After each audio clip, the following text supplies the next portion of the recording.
Welcome, John. Thanks for being with us. Well, thank you, Barrett. All right. So you've had an incredible career. You've been CEO of Pepsi, Apple, two of the most successful American companies. You've co-founded Misfit Wearables and many other smaller startups. You sit on the board of many different companies. You're a published author. At this point, most people are sitting on the beach drinking pina colada. But instead, you're starting a smartphone company. Not an easy task, by any means, for anyone. So tell us why, and how did you decide to start Obi? Well, there's a consistent pattern from the early days when I started out at Pepsi to even the things I do today. And that is that I have always believed, I'm a consumer brand builder, I've always believed in the approach of find the design gap.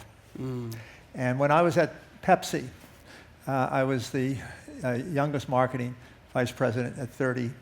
And the first task I was given was to come up with a bottle, a little glass bottle that could be as iconic as a Coca-Cola bottle. And every time Pepsi tried to do it, they'd failed because Coke had the copyright on that unique design. So we ran a consumer test, and we went to 550 homes. We went out there delivering product every week for 9 weeks, whatever they wanted, soft drinks. And at the end of the 9 weeks, we found an incredible observation that no matter how much we delivered the week before, Barrett, the household inventory was always empty. And so as we thought about it, we said, we're trying to solve the wrong problem. The real problem is not designing a little bottle to compete with Coke. The real problem is how do you get bigger bottles out there because people will consume it if you get it into their household inventory. And that led to our working with DuPont to create the first 2-liter plastic bottle. The 2-liter plastic bottle, we got to market 2 years ahead of Coca-Cola.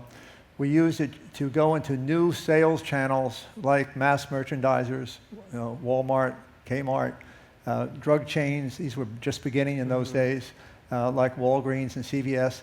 And it took a second-tier brand that was really regional, not national, Pepsi. And in 7 years later, we were not only larger than Coca-Cola in the US, but we were the largest consumer packaged good in America. And it went back to filling a design gap that expanded the market with innovation. And I believed in that, whether it was at Apple or whether it was any things that I've done since then. So I love these big commodity industries that no one else likes, and looking for the design gaps in those industries where you may be able to expand the market, not just get lost in the sea of sameness. Okay. So related to design gap, let's talk about Obi specifically. Sure. I think a lot of people have heard about your initiative, but they might not be too familiar. So why don't you introduce Obi Worldphone to us? Sure. Well, Obi Worldphone started with some of my former Apple colleagues.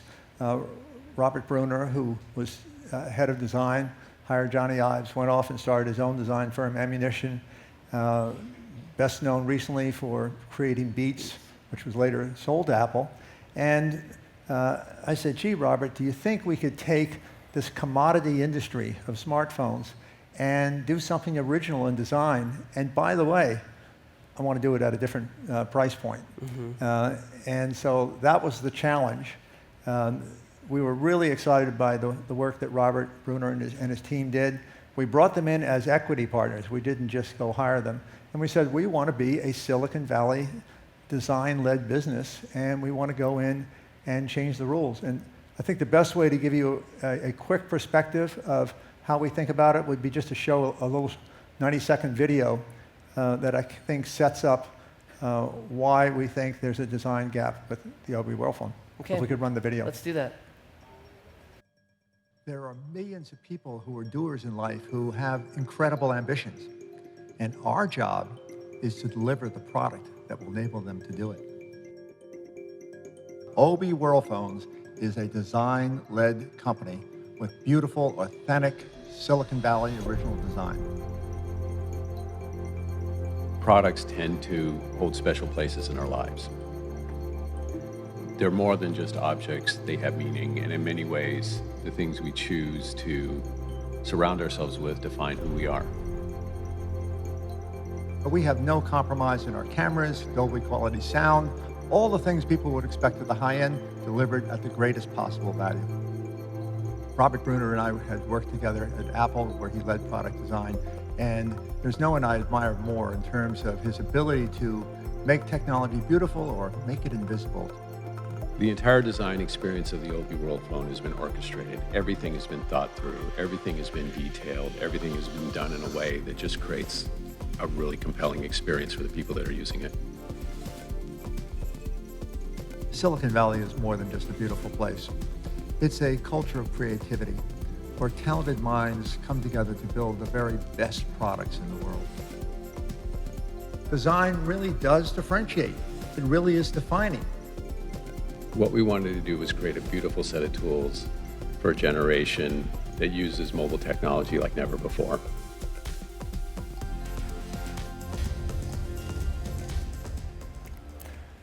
So the way we think about Obie Worldphone was we're not going into China at this time. China is well served by Apple at the premium end of the market, Xiaomi with incredible products at the more aggressive price points, and it's pretty difficult for everybody else. Mm-hmm. And in the US, it's a replacement market, much like China. So is Europe, a replacement market. The channels are wireless operators here in the US, so it's pretty much controlled channels, and again, you've got a few dominant brands, largely up at the premium end of the market, Apple being clearly the number one. Mm-hmm. We are focused on rolling Obie Worldphones out to 70 of the fastest growing markets in the world for smartphones. These are markets that over the next 36 to 48 months will be making the conversion from low bandwidth to higher bandwidth 4G LTE. These are markets that have about half of their population 25 years and under. They're not saturated markets. They are markets whose channels are tricky if you aren't experienced in selling in those markets.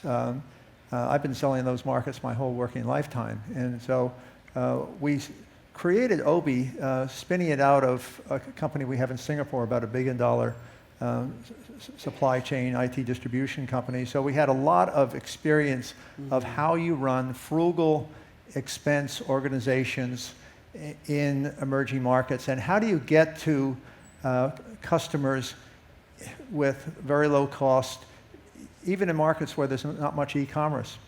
Rohit did a great job talking about Snapdeal, which is a terrific success story. And India has developed an e-commerce channel. Maybe 20% of all electronic product sales go through that today, and it's come up very quickly. But the reality is, go back 4 or 5 years ago, and it really wasn't very significant. Mm-hmm. And so in most of the world that we're in the Middle East, in Africa, in Southeast Asia, in Western Asia, Latin America, these e-commerce channels are still behind where India is, and certainly way behind where China is, or the United States is. So we have been selling in the Middle East for the last year, not our Obie Worldphone designs I just showed you there because we didn't have them ready yet. So we went out and we just bought off-the-shelf products from ODMs in Shenzhen, not particularly differentiated, but used our marketing skills, things we'd learned at Pepsi, things that we'd learned at Apple and other places. And we went into the Middle East, and we've had a consistent 5.7% market share there, just with ordinary phones. So we got some confidence in our ability to market. We're now matching that together with our Obie Worldphone designs. And I'd give you one more observation, Barrett, which was important to us. You can go into a commodity industry, and no one understood this better than Steve Jobs. You can go into a commodity industry, and you can differentiate by design even more than technology. So if you go back to 1997, when Steve Jobs came back to Apple, there were 2 decisions he made which were incredibly important to Apple. One was he canceled the licensing of the Mac operating system, which it turned out not to be a smart move. And he quickly went back to making proprietary products. And the first one he focused on was the Macintosh. At that point, all of the momentum of applications were over on the Windows platform, but the World Wide Web had just begun a few years prior to that. And so what Steve said was, he said, let me introduce you to the iMac. And what was the iMac? It was a redesign of the Macintosh. It was a design gap where he said, I'm going to make the iMac the easiest way for people, non-technical people, to connect to the web. There was no new technology there. It was just brilliant design, brilliant marketing, and the iMac was a runaway success. And so you can go into these commodity categories. By then, personal computers were a commodity category, and you can differentiate with design, and it's often a tweak in technology that helps you find that design gap. And the whole point of a design gap is not to take something away from somebody else, but it's to expand the market.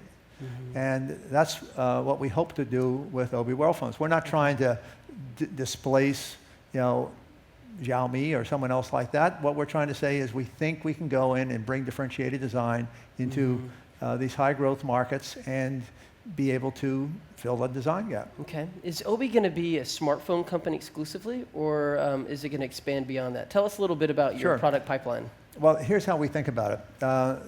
The name is Obi Worldphone. So the operative word is really Worldphone. And the advantage we have of moving into 70 countries, we'll be into probably 14 by the end of this year, and we'll be rolling the rest out through next year and into early 2017. The advantage of being in so many countries is that we can focus on opportunities for people who are travelers all over the world. For example, how do you make roaming costs locally really inexpensive?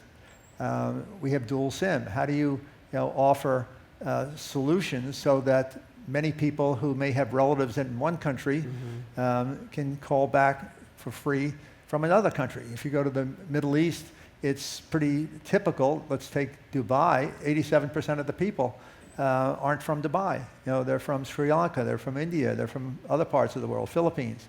And so we're looking at things we can do from the Worldphone side of it that takes advantage of being in many different countries. After Apple, many people may not know that I actually became a wireless operator. I was part of the founding team of a company called Metro PCS here in the US.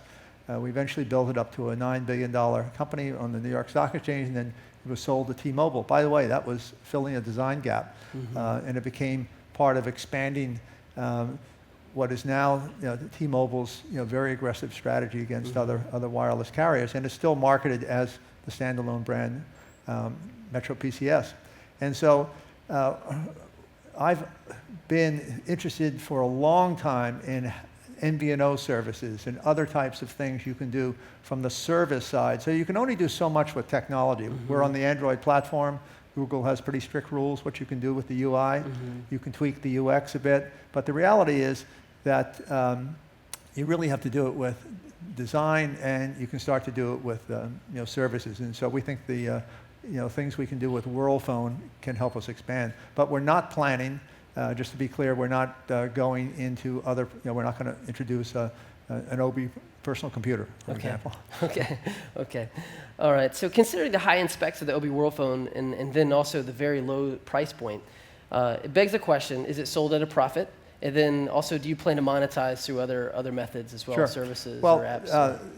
This is what really attracted to us to this commodity industry. 2 billion smartphones sold a year. Over half of them are $35, $40. We can't compete with that, so we just say that's another industry. It is what it is. No-name brands, street vendors selling them off the streets, buying them from ODMs in China. And that's just not a part of the market we have any interest in or would know how to compete with. The part of the market we're really interested in is looking at the big international brands. I'm talking about the companies that got into the smartphone industry when they saw Apple's success with the iPhone, and they rapidly tried to replicate it. Many of them made very beautiful products. I mean, there's some terrific products from a number of these companies at the high end of the market. But the reality is Apple makes 94% of the profit in the smartphone industry. And all the rewards went to Apple, and yet these companies most of them Asian companies, have built up huge infrastructures, high corporate overhead, large R&D departments, large marketing, huge field forces. And so even when you've seen a number of them cutting back tens of thousands of employees, they still have 20,000 employees. I can tell you I'm not talented enough to know how to turn around those types of companies. It's just too hard to change the culture of a large established industry when the ground rules of the industry change. And the company that changed the ground rules wasn't Apple with the brilliance of its products at the premium end. It was Xiaomi who came in and said, gee, we can build very high quality products too, but we can sell them at just above cost. And what Xiaomi does brilliantly, I was just with Lei Jung over in Beijing a week and a half ago, and very impressed with what he's done. And he says, look, I'm not just in the smartphone business, I'm in the internet services business, I'm going into financial services, I'm building out other consumer electronics products. So this is part of a whole ecosystem. Very smart strategy. That's not our strategy. We're not building those things out. We come at it more from my experience, let's say, in the soft drink industry. Pepsi and Coke have a portfolio of brands. So a bottled water, an energy drink, low-calorie drinks with nutritional value, various types of products, and you build out a portfolio. So we think of building out Obi as a portfolio brand. And then we look at the industry, and we look at these companies that are still hemorrhaging losses. And we watch what Xiaomi has done is they have brought the price point expectation way down. So Apple doesn't have to move. People will still pay $800 for an iPhone, but Xiaomi has brought the price points down into the $300, $350 range. And so what does that mean for these international brands? It means they either respond and come down to those price points and hemorrhage losses, or they stay up there competing at the high end. And if you look at what's happening to them, they're losing market share rapidly at the high end. And we said, wow, what an opportunity. Not that we're interested in taking their market share away, but that there's a market that's unsettled. And so we don't focus on competitors. We focus on customers. And we say, if we can do something really, really cool with customers, and so we don't just go to a Chinese factory and say, here are the features we want you to build. We go directly to the best component vendors in the world, and we understand, because we all came from Apple, how to make the trade-offs of software and hardware, and to be able to put these things together to offer really great photography, great video, highest quality audio, but to do it for hundreds of dollars less than anybody else and make money. While most people say you can't make money with hardware, we think we probably can make money with hardware, but as I said, the other part of our story is Worldphone, and so we do think that there will be services that we can do profitably with Obi Worldphone, beyond just the hardware profits. All right. So you mentioned Steve Jobs a few times. I'd like to know, how has he influenced what you've done with Obi Worldphone? And what do you think he would think about the Obi Worldphone? Well, I think he would totally understand what we're doing.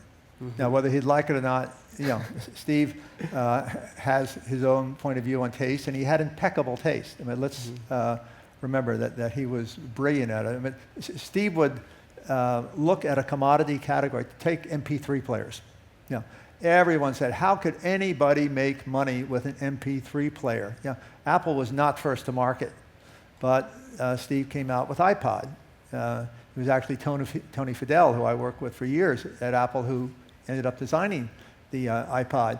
And the brilliance of the iPod was not only its iconic design, but iTunes. And so you want to be able to complement a beautiful hardware with some type of a service. So iMac did it with the World Wide Web, iPod did it with iTunes, iPhone did it with App Store. Now, what is clear is that trying to go out and create your own app store is pretty hard, right? But look at poor BlackBerry. Absolutely. Trying to figure out how to get anybody to put apps on the BlackBerry operating system, so they just introduced the Android BlackBerry. And so it's not realistic that we're going to go out and create our own app store. So we're very happy to be on the Android platform. But here's what really interested me. When I was in Beijing a few weeks ago with my wife, Diane, and we were at Tsinghua University and giving a talk, everybody was on Wechat. And so I was talking to them about Wechat. So what is it that you like about it? Well, it's even different than what we do over here. It isn't like there's WhatsApp, and then there's Instagram, and then there's Facebook. And I'm probably as big an admirer of Mark Zuckerberg and Facebook as anyone around. But what's really interesting to me about Wechat is that it is the operating experience for everything, from wallet to photos to video to social media. And you start looking at that and you say, the game isn't over yet. It isn't just about 20 apps on a phone.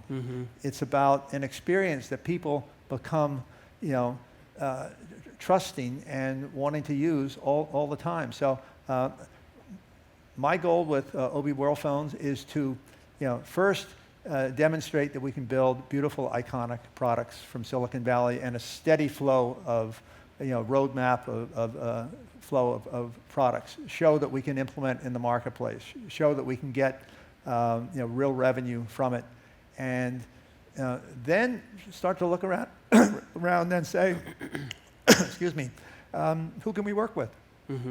Who are the partners? And the world changes all the time. I mean, think about when the web first started, it was all about browsers. And then it was all about portals. And then it was all about search. And then it was all about mobile web. And now it's not mobile web anymore. It's 90% of the apps are native apps. And so we go through these eras, and it isn't, it'd be crazy to say all of a sudden we're going to stop. We're not going to have any more evolution of incredible innovation and services, and a lot of them are coming out of China now. So I'm spending more and more time with China leaders and innovators and entrepreneurs, because I really believe that there are things that are going on in China that could be marketed to the rest of the world. And I think someday that Chinese companies are going to say, the things we learned in China, why can't we take them to other markets in the world? And it does take, experience in the kind of things which we do at OBI, which is, how do you sell in 70 countries around the world, and how do you take Silicon Valley iconic design and differentiate it from designs that are done everywhere else? Okay. You mentioned partners. This room is obviously full of mobile developers, founders, execs. How can they potentially partner with you, or what kind of partners are you looking for? The answer is, we don't know yet. To be perfectly honest. We're a startup company. We're focused hard at getting the good stuff done. First things first. Get products to market. Make sure they live up to expectations. Building out channels. Building out. Right now, we're building out all of our our electrical engineering team, our mechanical engineering partnerships, our partnerships with various strategic vendors. So it's just a lot of heavy lifting. And fortunately, I don't do all the heavy lifting because I'm not the CEO of the company. But the CEO is really terrific, and we're going to be managing that from our offices here in San Francisco. So once we get kind of that to a critical size, then we're very interested, and we're a lot more credible when people see, that we're really doing what we said we were going to do. Absolutely. Well, I think that's all the time we have. Thank you so much for being with us, John. It's been our pleasure. Thank you, Barrett.